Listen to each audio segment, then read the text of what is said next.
Hey guys, it's your girl Mobi and welcome to my YouTube channel. If it's your first time here, welcome. And if you are a returning subscriber, I see you and I appreciate your support. So guys, today's video was inspired by one of my favorite YouTubers, one of the first YouTubers that I started to watch religiously, and that is none other than Gugulethu Nyatsumba, and yeah guys, she posted a video titled 24 things that she learned at 24 sometime last year around her birthday.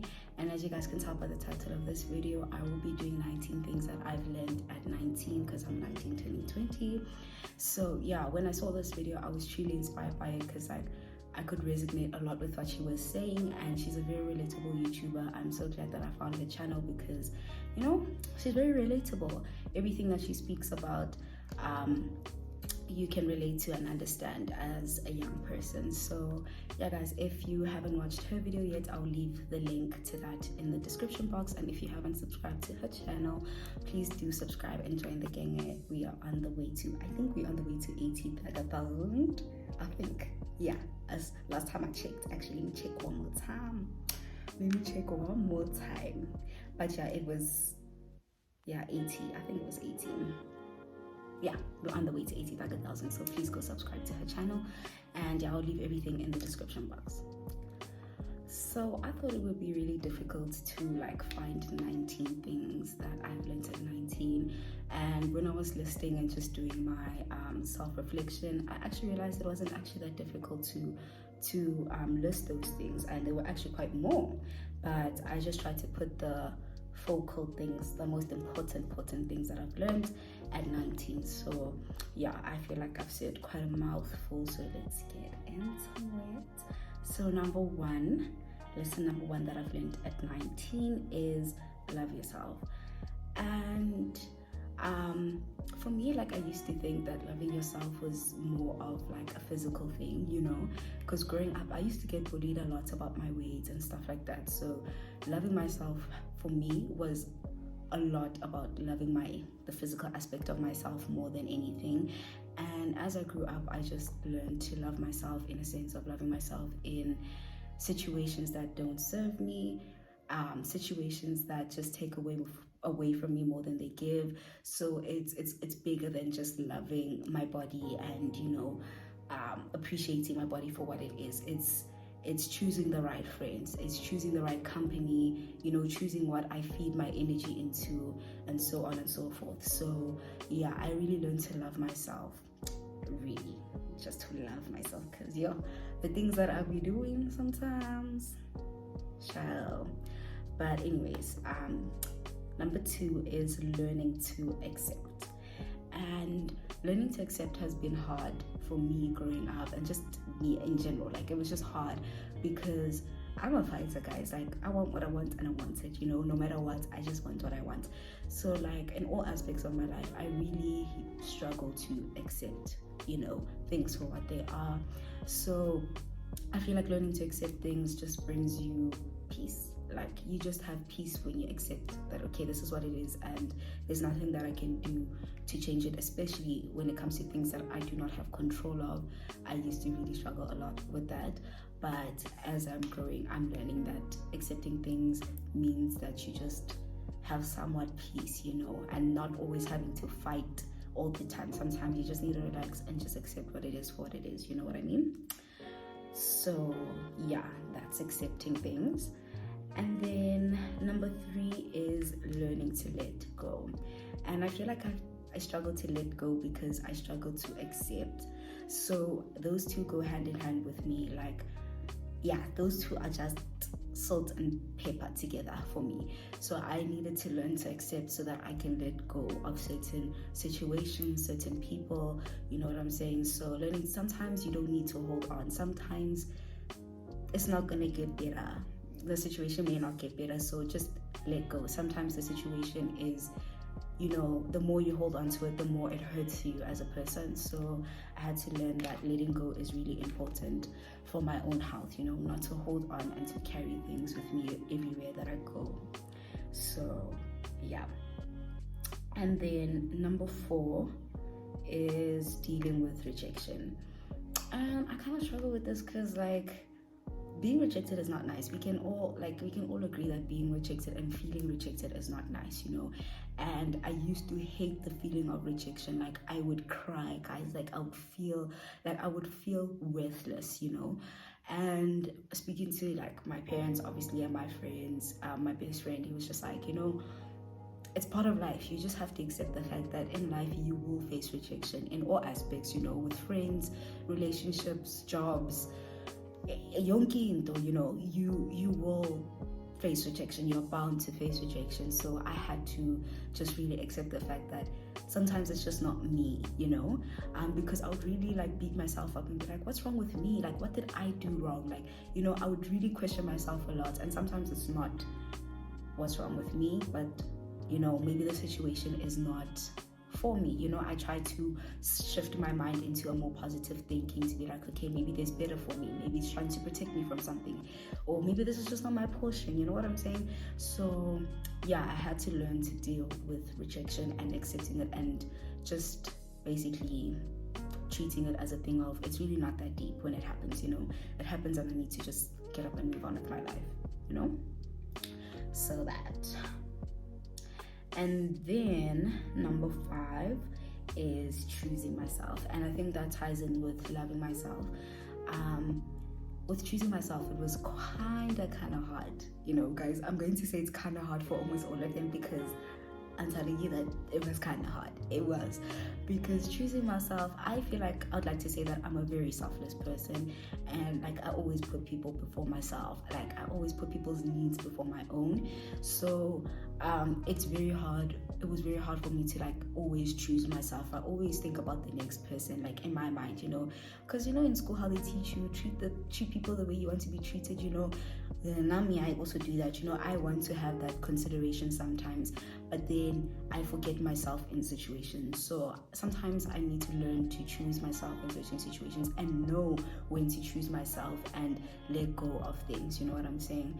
So it's important to love yourself and choose yourself at all times, because one thing about people are very selfish, and people will choose themselves. So now choose yourself, because one thing about people, when things hit the fan, they will choose themselves at all costs. So yeah, I mean, you're just there with the ego in your face. So, okay, moving on to number 6. I said setting boundaries, and in brackets I put, you can still be a good person without letting people walk all over you. And for me, setting boundaries wasn't something that I used to do at all, because like I would always, just like I said, I would always think of the next person before myself, like always, you know. And I guess then people would take advantage of that, of course, you know, take advantage of your kindness.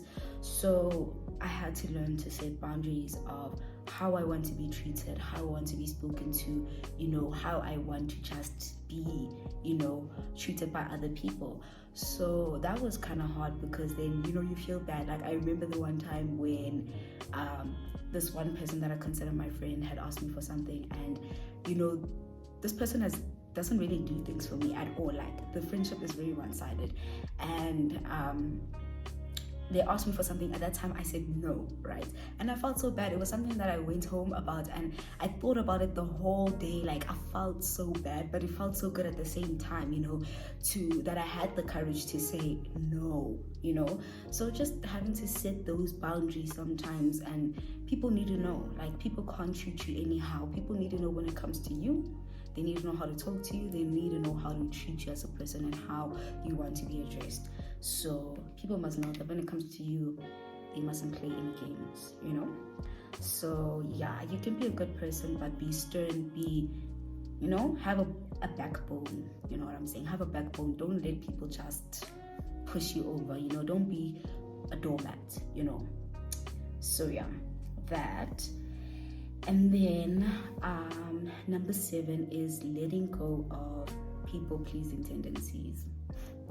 Guys, and for me, I thought people-pleasing tendencies was, you know, just being a show-off, doing things to get attention from people, unnecessary attention and all of that. And then I realized that it's more than just, you know, just trying to brag and just being a show-off. It's a comedy, it's putting back your emotions to accommodate someone's toxic behavior so that you can have them in your life.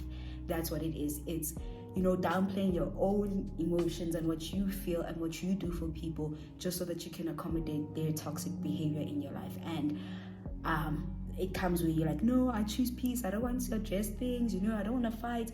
That's people-pleasing tendencies, because you do not want to raise your own issues, but they can raise their issues and you can adjust your life and adjust your behavior to them, but they would never do that to you. You know what I'm saying?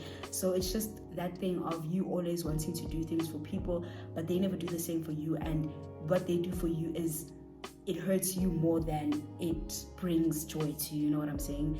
So I had to let go of that and also just put myself first. Like I said, choose myself. I feel like all of these things tie in together because, having these people-pleasing tendencies, I feel like you will always become the victim. Like in every situation, you will always be the victim when you're a people-pleaser, when you always just put your emotions aside. You really need to stand up for yourself and, let people know, like I said, let people know how to treat you, let people know how it is when it comes to you. You know what I'm saying?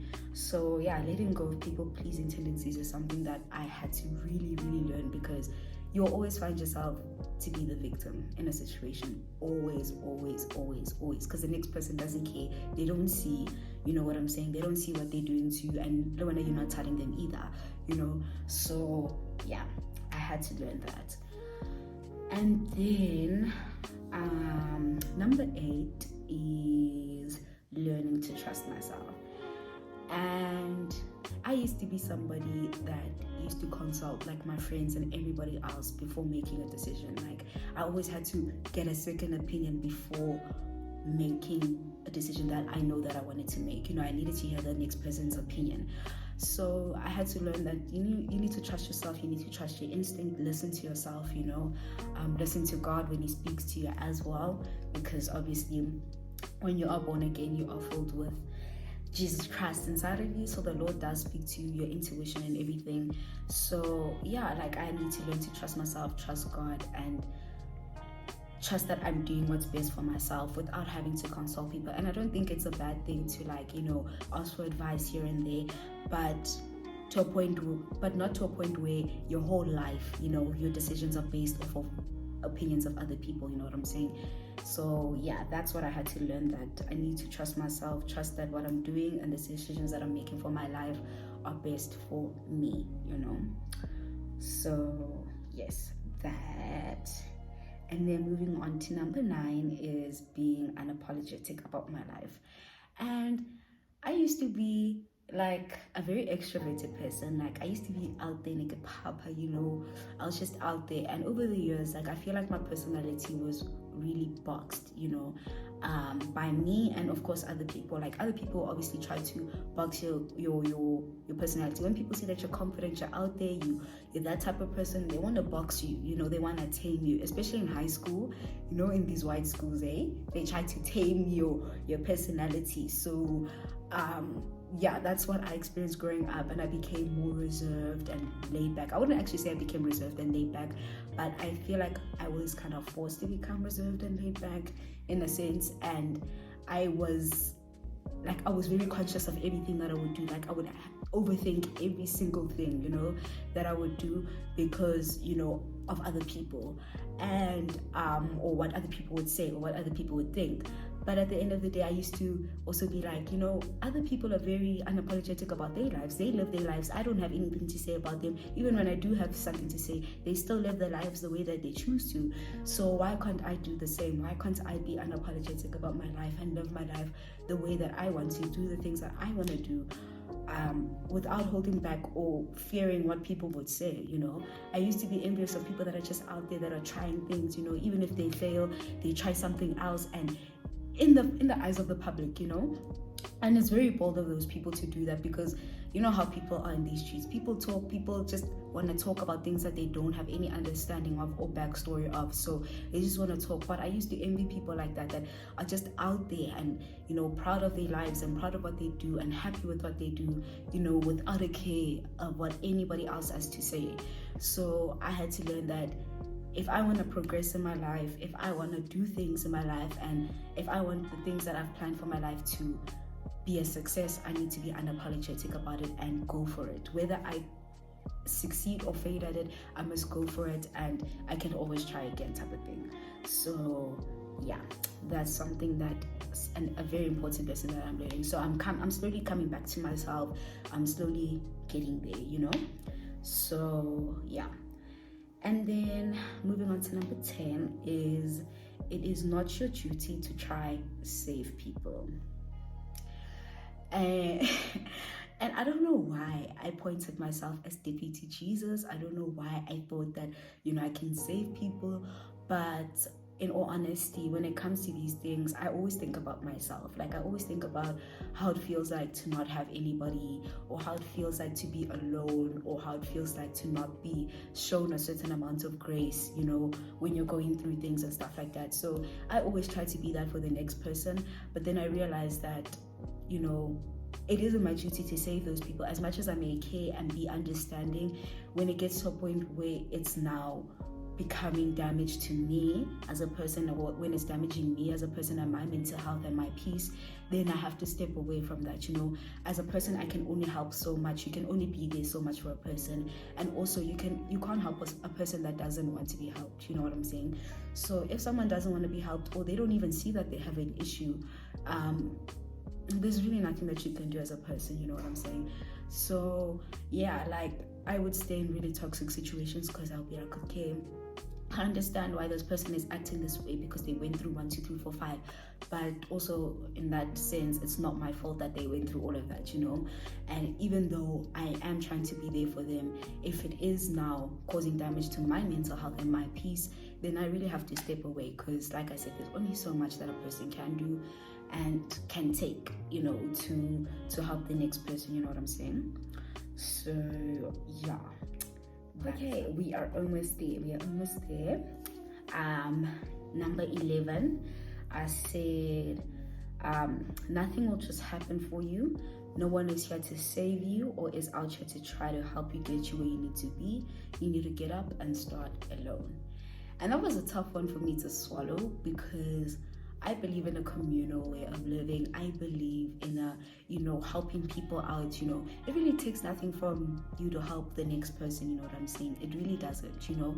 So you would have people that know people, or you would have people or friends that know people, and you are in the same maybe field or whatever the case may be, and they wouldn't do anything to help you in that situation, yet they are your friends. And I believe that, why not help your friends? You know what I'm saying? If you can help your friend, why not? But, you know, I was just like, maybe I'm feeling too entitled to people's help, or too entitled to people's resources, or whatever the case may be. But I just believe that if it's your friend, I mean, why not? You know, if you call this person your friend, why do you not want to see them progress and do better? If you also have the power to help them get there, why not, you know? But like I said, the tough pill that I had to swallow, I had to be like, okay, girl, maybe you're being too entitled. Don't be entitled to people's help. Don't be entitled to people's support. You know, your friends will have YouTube channels, Mara, you don't post they channels on your story, but you're the first person to post Beyonce's new album. Beyonce doesn't even know you. You know what I'm saying? You're the first person to post about Messi, but your friend that is starting something new, you're not the first person to want to help them out. You know what I'm saying? Or put them out there. So it's kind of weird to me. Wish. I have mixed emotions when it comes to that, but it's something that I had to I had to grasp and be like, you know, just do things. Whether your friends are posting your channel or not, it's okay. It will grow regardless of whether they're posting it or not, whether they're liking it, whether they're watching your videos or not. It's okay, you know. So get up, start alone. You don't need the support of other people to get you where you need to be. You know, when God has a plan for your life and God is involved in what is happening in your life, it will succeed whether or not people are there to help you or not. So yeah, that's what I believe, and that's what I'm moving with. You know, as long as God is the center of it, as long as God is walking in it with me, then there's no way that I can fail, whether I have support from friends, family, whoever, you know. So yeah.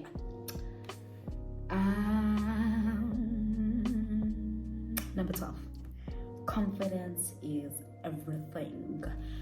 So like, we all know that confidence is attractive. Like when you're a confident person, you step into a room and everybody can feel yeah, you are here. And yeah, I just needed to learn to be more confident in myself. Like I said, trust myself. I think the confidence thing came in with me not trusting myself too much.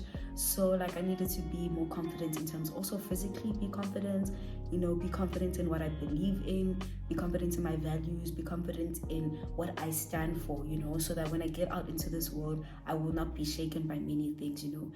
Be confident in what you believe in, what you do, show up and show off. Yes, confidence, it looks good. Confident is a pretty accessory. So yeah, moving on to number 13. Learning to control my emotions and my thoughts. That one was also a tough one. I think this is one of the toughest ones, because naturally I'm a very emotional person. I am very emotional. Like I would act on my emotions a lot, and over time I'm slowly learning. It's work in progress. Like if you are someone that used to act on your emotions every single day of your life, and now you need to unlearn it, it's a work in progress. It's really a work in progress. So like I used to be like a kanda shisa, like anything that would touch me, I'll want to touch back, and I'll think on the spot on my emotions, on what I'm feeling, on the anger or the sadness or whatever it may be. I would just always act on those emotions, and I had to learn that I can't always, not everything needs an emotional reaction. Yes, that's what I need. That's what I wanted to say. Not everything needs me to have an emotional reaction. Sometimes I just need to sit back, relax, and just think about a situation, because most of the time after I've reacted on my emotions, 2 days later, even hours later, I may be like, okay, I should have acted like this, I should have handled it this way and that way, So yeah, I had to learn to control my emotions, control my anger, just take time to, I'd rather walk away from a situation, breathe, and then come back and speak to you when I'm calm, than to speak in that moment, because I know myself. My mouth can be foul sometimes. It can be really foul. And that's something I'm still working on too, because yeah, for me, it's either I'm quiet or I'm off. I go all the way off. So I need to navigate a way to have a healthy way of communicating when I'm in that state of not completely shutting down and not completely just going off as well. So yeah, that, and also controlling my thoughts, controlling the way that I think.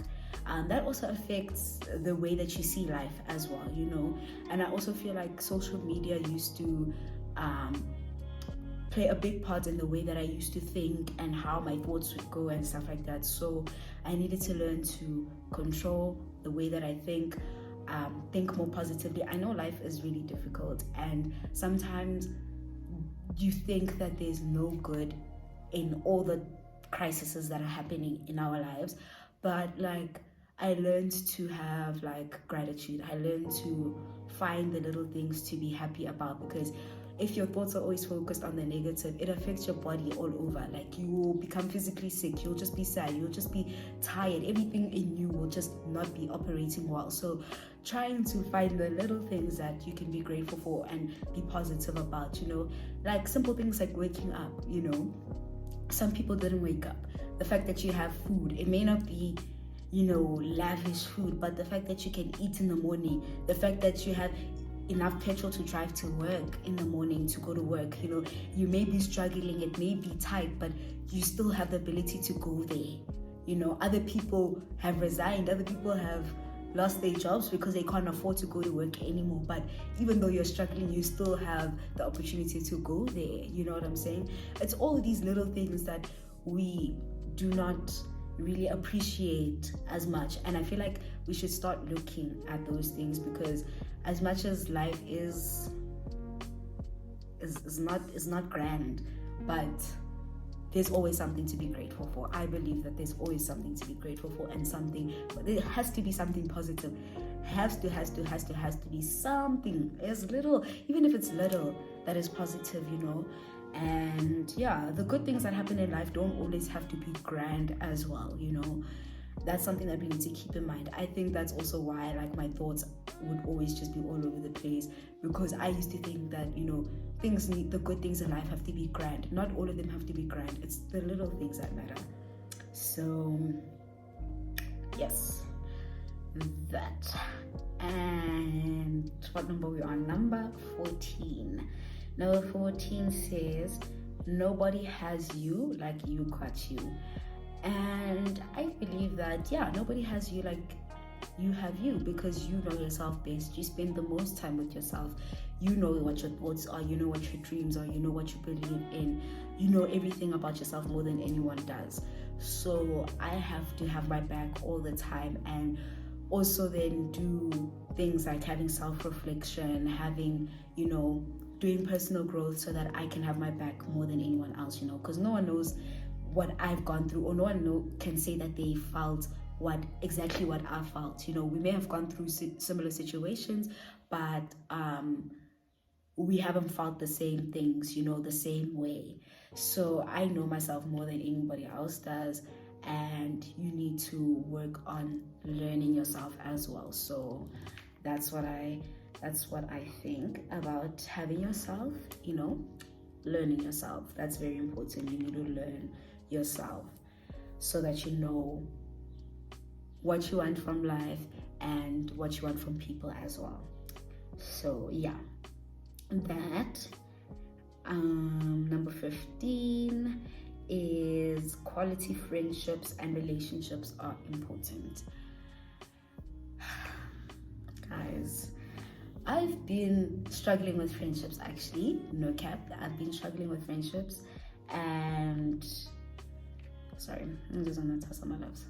But yeah, I've been struggling with friendship, and I had to realize that it's quality over like quantity as well, and also quality of the friendship over how long we've known each other.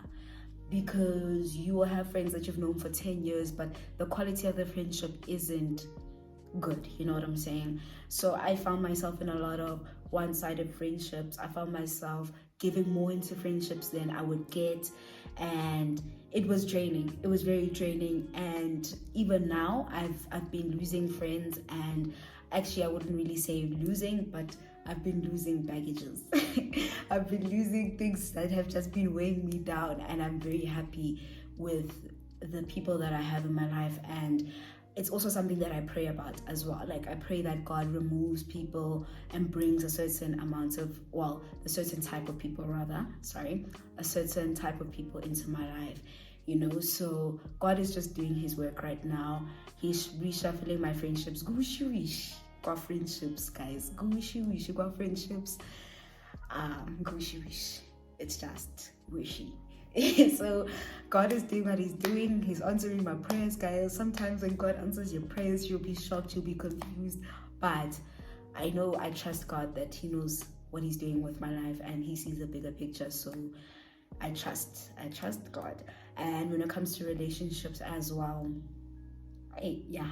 quality ones are important. I don't even want to go into those ones. Yo, guys, relationships, quality ones are important. Nah? Good.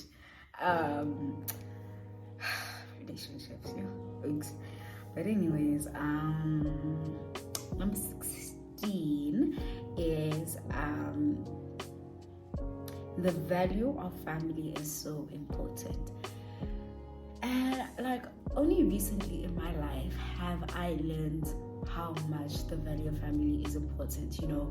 And I don't necessarily come from a very family-orientated family. Like, you know, we don't do like a lot of things together. Like, we see each other, like have a family gathering once a year, here and there. We'll see each other, you know, visit your cousins here and there, but we don't really come together and spend time with each other like that, you know.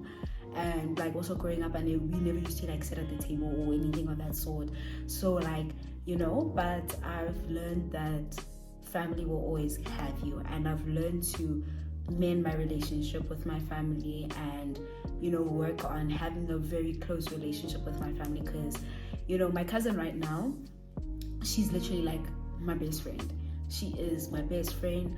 I love her to bits, and I can talk to her about anything and everything, and I'm quite close with other family members as well. We can talk about everything and anything together, so I feel like I've learned that, wow, like this feels like friendship to me. It feels like home. It feels like love, so I really appreciate my family, and I appreciate the role that they play in my life. And only now have I started to appreciate that, because I never really saw it that much, but as I'm growing older, I've realized that family is really important. Like, I know that if I'm in a tricky situation, I can call one of my uncles and be like, "Uncle, I'm stuck, please help me," and he will help me. There's like, the first person that I would call would be a family member to help me out of a situation, you know what I'm saying?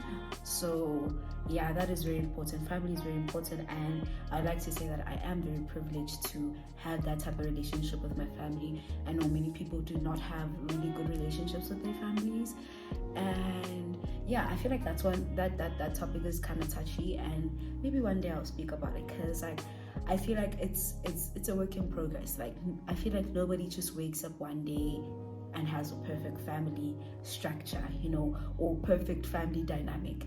I feel like over time, you really have to work at it, as hard as it may be, because you will cut off your cousin for doing one thing, but that boyfriend of yours that has been cheating on you with 500 girls, you keep going back to that person. Why? See, things like that, it just doesn't make sense to me, And that time, that guy doesn't care, There's a better chance at fixing what you have with your family, because that can last longer than a relationship. Those people will always be there. So those are the things that confuse me. Like, people don't want to put in the work to make effort to make their family structures okay, but you want to put in those efforts in romantic relationships. And I think with romantic relationships, as people always put more effort in their romantic relationships than in friendships, than in their relationships with their families, with everybody else. Romantic relationships always just take the main, I don't know, like, take all the energy from people. So yeah, I feel like you need to value your family, and like I said, not everybody is blessed to have a good family structure and dynamic, but yeah, it's a topic for another day. It's really a topic for another day, but that's just my piece personally. So yeah, all right, so we're almost there. Number 17 is be patient, and that one was also kind of hard, because I am not a patient person. I'm very impatient. Like, when I want something, I want it now. Why can't I have it now? Why why can't I have what I want now? So I had to learn to be patient in all aspects of my life. Be patient with myself, be patient with my growth, be patient with things that I'm learning and unlearning, my progress in certain things, the things that I want to achieve as well. Also be patient with God, because God's time is not my time, and God's time is always perfect. So learning to be patient with God is actually one of the hardest things, because you just don't understand why certain things aren't happening in your life, because you think like, God, this is really what I need right now. This is what I need, but things aren't just happening the way that you want them to. So like I said, God always sees the bigger picture. So learning to be patient is a work in progress. Like, it's really a work in progress. Like, I don't like waiting. I really don't. I don't like waiting. But I had to learn that in this life thing, you really have to wait. There's stages to life. You can't just get out of high school and be a millionaire already. It's a work in progress, So yeah. And then number 18 is take care of your mental health. And yeah, mental health is also a touchy one as well. And a lot of the times I feel like the things that would cause me like anxiety or depression are things that I would allow to kind of control me. And sometimes it's not even entirely me allowing things, because I think those that struggle with mental health know how it is. Sometimes you also just don't know what's going on with yourself, but sometimes I just allow certain situations to affect me in a certain way when they really shouldn't, So I really have to take care of my mental health in a sense of choosing the situations that I choose to feed my energy to, choose my, what was I saying? Sorry. I have to choose where I feed my energy. feel my energy too or in. Okay, whatever, you know what I mean. But I have to choose that, you know, I have to choose the situations that I choose to deal with and not to deal with, choose the people I choose to associate myself with, because that also has a toll on, oh sorry, my nose is running, your mental health as well. So I have to just, you know, do a mind cleansing, you know, take out all the files and just see, you know, what is in there that I can control and what is in there that I can't control. And the things that I can't control, like I said, I have to let go of and take care of myself first, and my health. It's very important, you know. And I also think that social media had a big toll on my mental health as well. Like, you know, you'll be sad and going through things, and then you scroll through Twitter and you just see like sad things, more and more sad things, and you know, you see things that justify your sadness as well. So already you pumping yourself and being like, yeah, Bella, you know, I need to feel like that. But sometimes I feel like when I'm going through stuff like that, I need to take some time off of social media, because at the same time, you don't want to be stuck in a dark space for a long time, and also do things that will keep you there as well. As hard as it may be, we really need to try our best to kind of take ourselves out of there. And it's very difficult. Like, it is very difficult. It's a work in progress. You'll get up and you'll fall again, but it's something that needs to be done. You know, it may not be done today or tomorrow, but at the back of your mind, it's something that you need to think about, that I can't stay here forever. I can't be in this situation forever. I need to get out some way or another. So yeah. And last but not least is number 19, the most important one, is pray about absolutely everything. And I've learned to pray about every single thing in my life, every aspect, like friendships, the person that I want to date one day, you know, I think I pray about that person, the characteristics, the type of person that I would like. I pray about my future businesses. I pray about my future plans. Pray about my academics, guys. Like, even if I struggle to study, like, you know, there was a time where I was writing a test and I really needed to grasp this information and it just was not getting in. In that moment, I put my pen down and I'm like, Lord, I'm writing tomorrow. I need to know this work. Like, I need to know this work. Help me clear my mind of all distractions. And, you know, it works. You know, sometimes it does work. It does help. And yeah, so I've learned to just pray about everything and include God in everything. Where God is, nothing can go wrong, you know. Absolutely nothing can go wrong, and nothing is impossible where God is. So I've just learned to do that with my life and just pray, guys. Like, prayer is very important. And even when you're feeling down and sad, like, you know, it lifts your spirit, Nyana, you know. And even when I don't have the words to say, simple things like, God, I need help. You know, God sees your heart. God knows what's happening in your life, and you just even uttering those words, God, I just need your help. I don't know what's going on, but I just need your help. I need your presence here, you know. So even that is very simple, and it's still a prayer, you know. Prayer doesn't really need to be formal, like go on your knees, close your eyes. You know, you can talk to God the way that I'm speaking to you guys. You can talk to God driving, doing the dishes with your eyes open. Just talk to God, have conversations. God is your Father, and He's always willing to listen to you. So it's just a communication between you and Him, and as long as you guys have that understanding and that connection, you know, everything is good. So yeah, that's what I've learned in my 19 years, guys. I've learned all of those things, and I feel like they are very important lessons to learn, and I'm glad that I've learned them now. And I'm learning things as well as I go. And yeah, guys, I'm not entirely perfect, and I haven't perfected everything, but like I said, it's a work in progress, and I'm really trying my best to, I guess, get to where I want to be, and, you know, grow into the woman that I'd love to see myself being, you know. So yeah, guys, those are my 19 things that I've learned at night. So yeah, guys, we have reached the end of the video, and I hope that you guys have enjoyed. If you guys haven't already and you've watched the video till this far and you haven't subscribed, I don't know what you're doing. So yeah, please subscribe to the channel, join the family so that we can grow and have some fun together. And give this video a big thumbs up, turn on your post notifications so that you can be the first person to know when I upload a video. And try leave a comment down below if you must. Yeah, leave a comment down below of more videos that you guys like to see from me.